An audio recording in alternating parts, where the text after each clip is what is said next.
On a enfin eu un vrai match de football durant cette Coupe du Monde. Là, faut pas se mentir. Salut à tous, j'espère que vous allez bien. On se retrouve pour une nouvelle vidéo. Et là, le débrief du match Maroc-Brésil. Match nul un partout.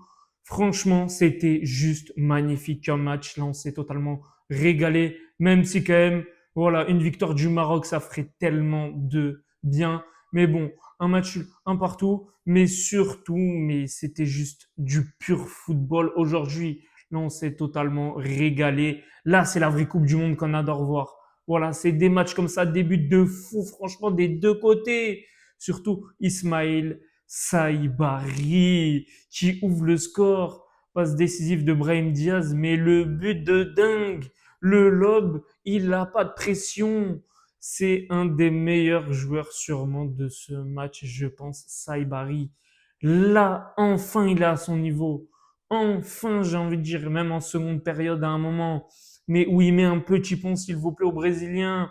Après, il passe, il essaye de centrer, mais il n'y a personne. C'est vraiment dommage.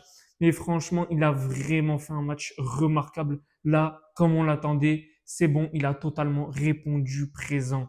On espère vraiment qu'il va continuer comme ça pour le reste de la Coupe du Monde. Franchement, s'il fait ça tout le reste de cette compétition, ça va être juste magnifique. Voilà, c'est à ce niveau-là qu'on l'attendait, vu que la dernière Coupe d'Afrique des Nations, je suis désolé, mais il n'était pas du tout à la hauteur. Et pourtant, on connaît son niveau. C'est surtout ça, notamment avec le PSV Eindhoven, où il a fait une saison mais stratosphérique, carrément même champion du championnat hollandais. Voilà, il a marqué en Ligue des Champions. Il a fait des matchs de dingue, notamment face à Liverpool, où il les a humiliés totalement, notamment Virgil van Dijk. Et là, franchement, là, c'était son match totalement. Et surtout, comment aussi ne pas évoquer le match de Ayoub Boadji. Ayoub Boadji, pourtant, c'est un des plus jeunes de cette équipe. Et voilà, il n'avait pas peur. Il a regardé le milieu de terrain brésilien droit dans les yeux. Il a regardé Fabinho et tout le reste. Voilà, il n'en avait rien à faire. Et oui, franchement, c'était son match. Lui et Saïbari, pour ma part, c'était vraiment les deux meilleurs durant cette rencontre. Franchement, Ayoub Boadji pour ses premières avec les Lions de l'Atlas, c'est totalement une réussite. Là, c'était franchement un sans faute aujourd'hui. Absolument. Mais là, il n'y a rien à dire. Mais le match qu'il a sorti, alors qu'il est tout jeune, sa première Coupe du Monde, et pourtant il te sort ça face à des grands gabarits en face. Voilà, il en avait rien à faire. Ça, je vous le dis, c'est vraiment le futur du Maroc qui peut aller encore très, très, mais vraiment très loin. Ah, ça fait tellement plaisir de voir cette équipe marocaine directement entamer justement cette Coupe du Monde de cette manière face à une grande nation comme le Brésil. Ça fait tellement du bien, même si on aurait tellement aimé la victoire, faut pas se mentir. Mais là, franchement, ça fait aussi du bien. Il y a eu du jeu. Le niveau de jeu, là, il était vraiment exceptionnel. Aussi, on a eu également Bilal El Khenous en première période. Franchement, il a également apporté, il a tellement fait du bien à cette équipe marocaine. Aussi, Nousser Mazraoui.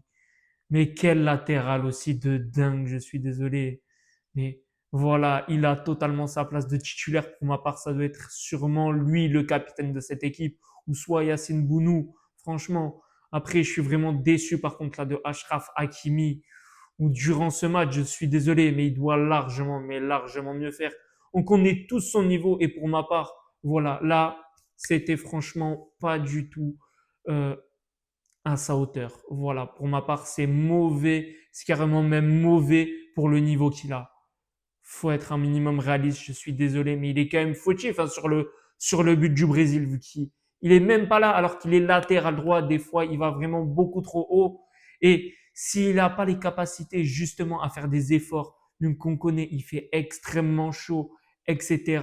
Voilà, qui redescend un peu et ça a coûté le but justement pour le Brésil qui a égalisé. C'est quand même une part de sa faute. Et à un moment donné, par contre, il fait une passe en retrait, une très mauvaise passe.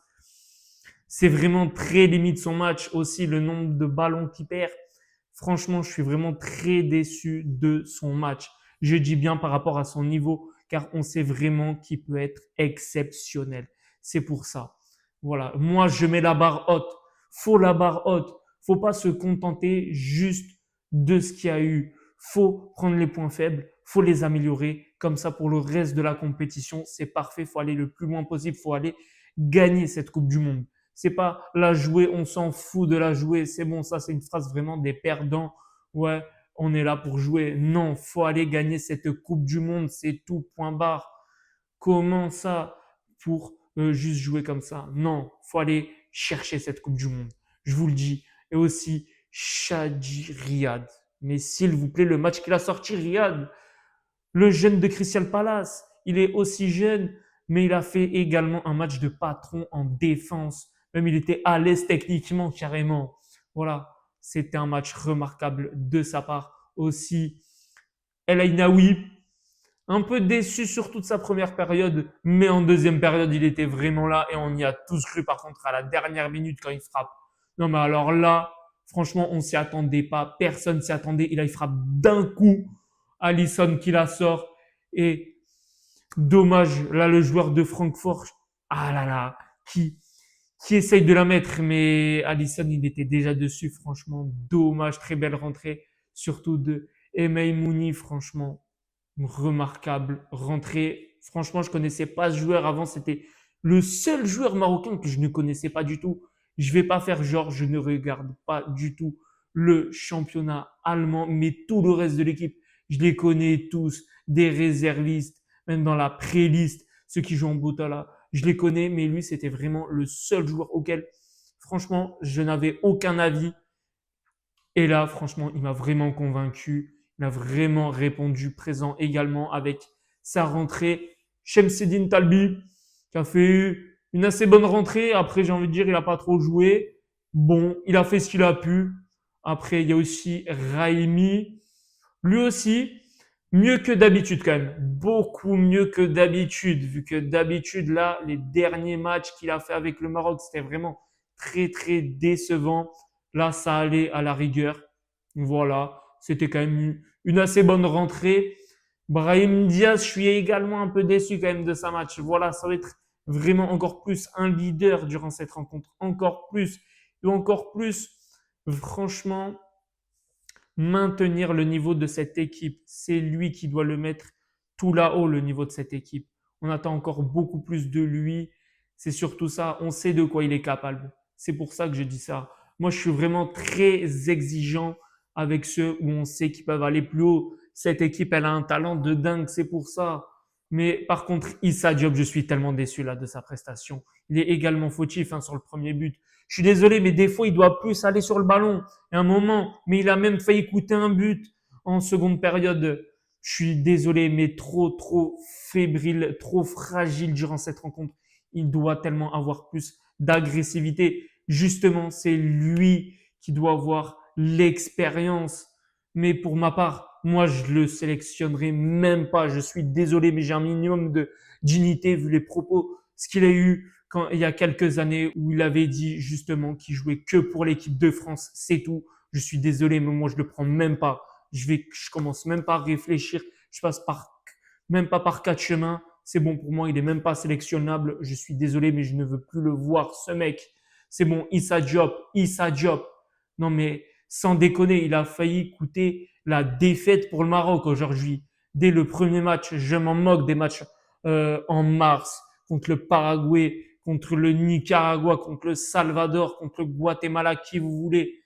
Non, mais les matchs amicaux, on n'en a rien à faire. Le but, c'est qu'il joue toute l'année avec son club, qu'il soit performant, c'est tout. Il joue jamais avec Fulham. En plus de ça, il a des propos, mais comme un hypocrite. Je n'ai jamais vu ça.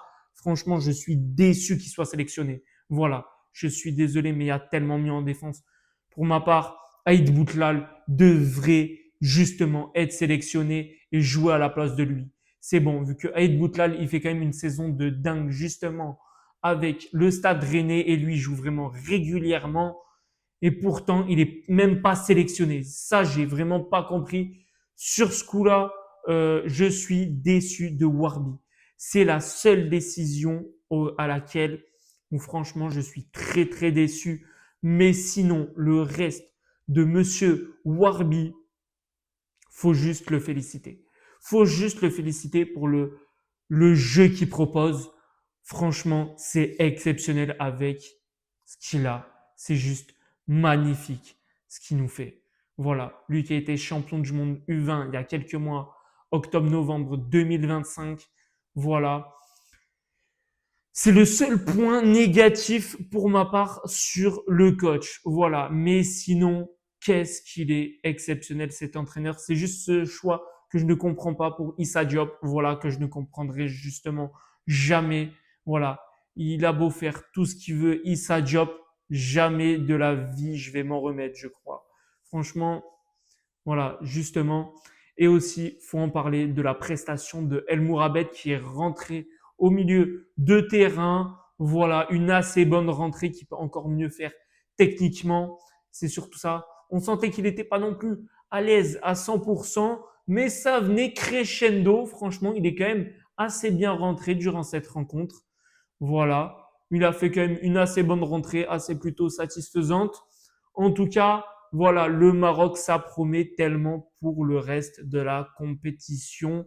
Faut totalement encore jouer de cette manière. C'était juste magnifique. Là, on s'est totalement régalé, même s'il n'y a eu que match nul. Franchement, on voulait cette victoire, absolument. Mais ça doit encore mieux faire. Il y a quand même des choses à améliorer. Et aussi Salah Eddine, j'ai oublié de le mentionner, mais quelle rentrée de dingue également. Dites-moi pour vous, qui était justement le meilleur joueur du match aujourd'hui, que ce soit du côté du Maroc ou même du Brésil. Mais pour ma part, le Brésil, c'était pas si inquiétant que ça. Voilà, il y a eu juste seulement Vinicius. Il y a, franchement, leur buteur était mais catastrophique. Thiago, c'était quoi? Leur attaquant, je suis désolé, mais c'était vraiment pas ça.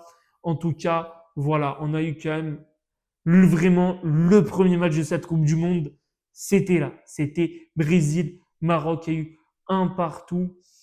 En tout cas, on va se retrouver très vite pour de nouveaux débriefs, bien évidemment, sur cette Coupe du Monde. En tout cas, suivez-moi sur TikTok et Instagram. Il y a des pronostics, des débriefs, des petits débriefs, etc. sur tout ce qui se passe durant la Coupe du Monde. Chaque jour, il y en a plusieurs.